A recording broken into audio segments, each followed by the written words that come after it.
With me now, international relations expert from University of Sydney, Professor James Curran. Thanks so much for your time. We've seen this morning some more developments on the trade front in relation to the Trump administration and President Trump ordering the US trade rep to consider $100 billion now in additional tariffs on China in the wake of what he calls China's unfair retaliation. This is not looking good, Professor Curran.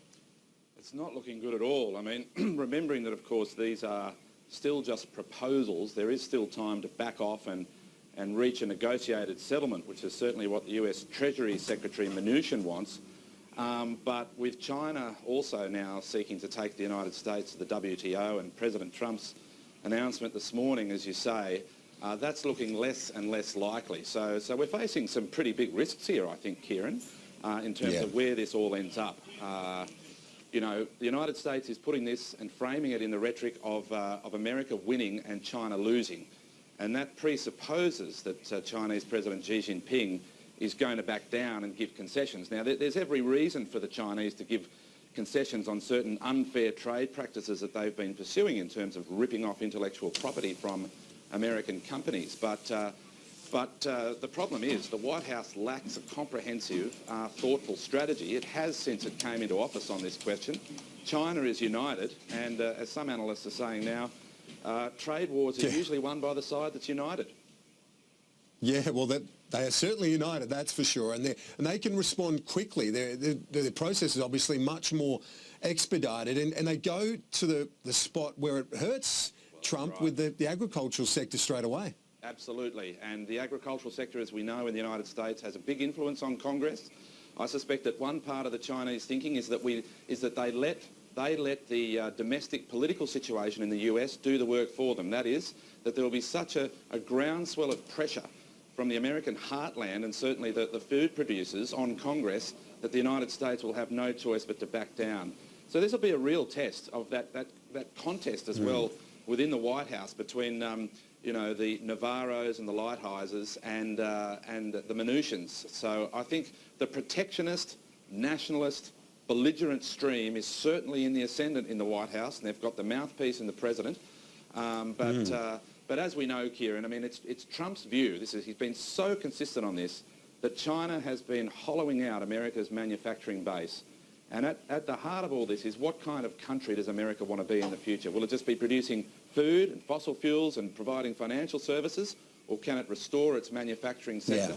Or does it have to cede manufacturing power now well and truly to China?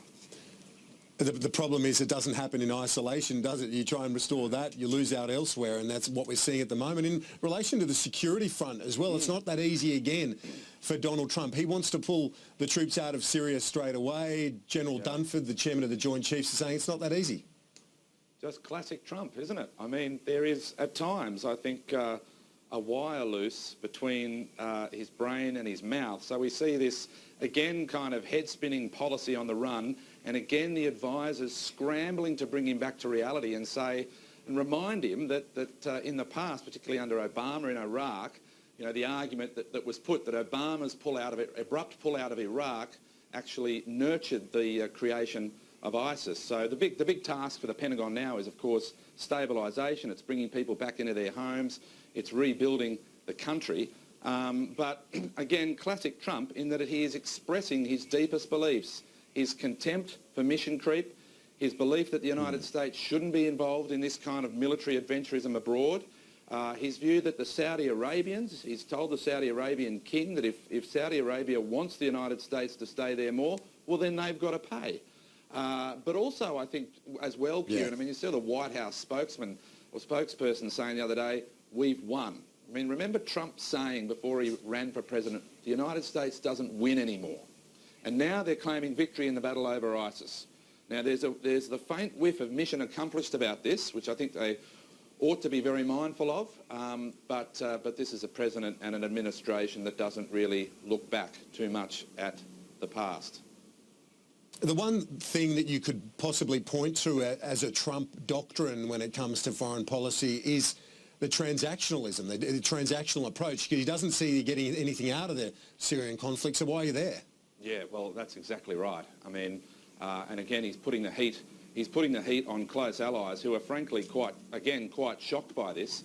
I mean, there are some consistencies with Obama in terms of that concern about mission creep, I guess, in Syria. I guess the difference is that Obama held off because he was worried about the impact that it might have on the Iranian nuclear deal that he was in the process of negotiating. Whereas for Trump, the whole exercise is basically a waste of time and money. He doesn't see that the United States has a vital national interest in the Syrian civil war, and he wants other traditional allies and partners in the region to carry the can. Professor James Curran from Sydney University, a non-resident fellow at the Lowy Institute. Professor Curran, thanks.